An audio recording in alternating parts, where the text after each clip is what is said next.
등하교 중 사고도 학교 안전 공제로 보상됩니다. 변호사를 선임할 때 판사 출신 검사 출신 변호사, 손해사정사를 선임할 때 보험사 본사 출신 손해사정사.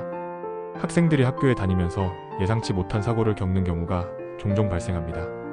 특히 이번 사건은 등교 중 학교 복도에서 발생한 사고가 과연 학교 안전사고에 해당하는지 여부가 쟁점이 되었습니다. 대법원의 이번 판결은 교육활동 중 사고의 범위를 넓게 해석하며 피해자의 권리를 두텁게 보호한 사례로 평가됩니다. 사건의 개요. 등교 중 학교 복도를 지나가던 학생이 심계양 진심장 두근거림과 호흡곤란 증상을 호소하며 쓰러졌고 이후 안타깝게도 사망에 이르렀습니다. 이에 대해 유족은 학교 안전사고 예방 및 보상에 관한 법률이야 학교 안전사고 보상법에 따라 공제급여를 청구했습니다. 반면 피고인 서울특별시 학교안전공제회 측은 이 사고가 학교 안전사고에 해당하지 않는다고 주장하며 법적 분쟁으로 이어졌습니다. 법적 쟁점. 이 사건에서는 몇 가지 핵심 쟁점이 논의되었습니다. 첫째, 사고가 학교 안전사고로 인정될 수 있는지 여부입니다. 즉, 등교 시간에 복도에서 발생한 사고도 학교 안전사고 보상법이 규정하는 교육활동 중 사고에 포함되는지가 쟁점이 되었습니다.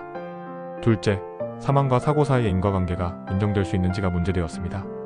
즉, 학생이 기존에 앓고 있던 질병 등 기왕증이 사망에 영향을 주었을 가능성이 있는 상황에서 사고와 사망 간의 법적 인과관계를 어느 정도로 요구할 것인지가 관건이었습니다. 셋째, 과실책임 및 과실상계의 적용 여부입니다.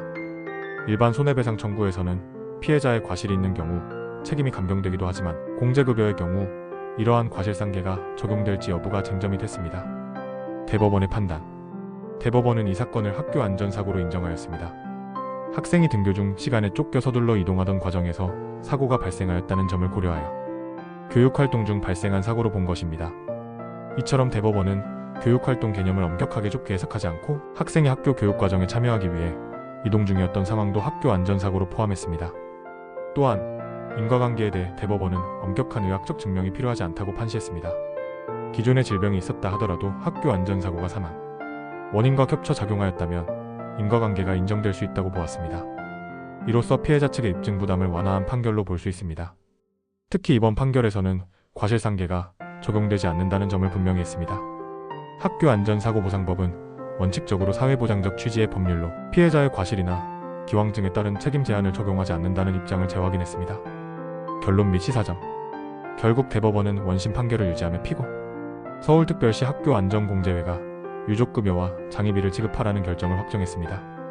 이번 판결은 학교에서 발생한 사고에 대해 학생과 유족을 보호하는 취지가 해석 전반에서 우선된다는 점을 다시 한번 보여줍니다. 단순히 수업시간 중 발생한 사고뿐 아니라 등하교 및 학교 건물 내 이동 중 사고도 학교 안전사고에 포함될 수 있으며 공제급여 지급에 있어서는 피해자 측의 과실을 따지지 않는다는 법리를 분명히 했다는 점에서 의미가 큽니다.